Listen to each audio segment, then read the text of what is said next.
les épouses ont sur leurs époux comme droit et exigence ce qu'elles ont à leur égard comme obligation et devoir, sauf certaines règles spécifiques qui donnent certains droits et devoirs aux femmes et non aux hommes, et certains droits et devoirs aux hommes et non aux femmes. Sinon, en dehors des règles spécifiques, ils sont tenus, l'un comme l'autre, de droits et de devoirs conjugaux communs. Le principe de ces droits entre les époux revient aux bons usages. Donc il y a des droits qui sont bien sûr déterminés par la charia, par la loi religieuse.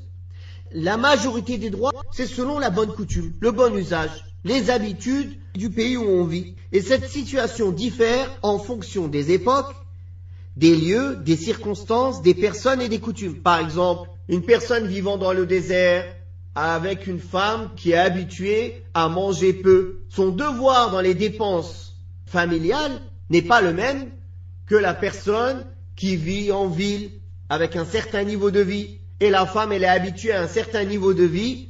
C'est clair que ce ne sont pas les mêmes devoirs et responsabilités.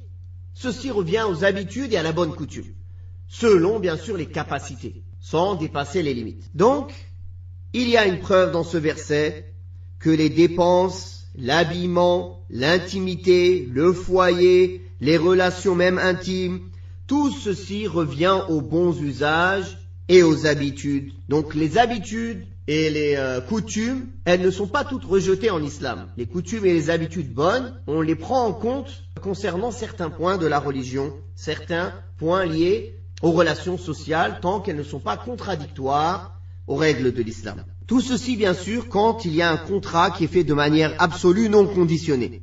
Par contre, s'il y a un contrat de mariage avec des conditions, toutes ces conditions peuvent être acceptables, si les différentes parties sont d'accord, bien sûr, sauf une condition qui rend licite ce qu'Allah a rendu illicite, ou qui rend illicite ce qu'Allah a rendu licite.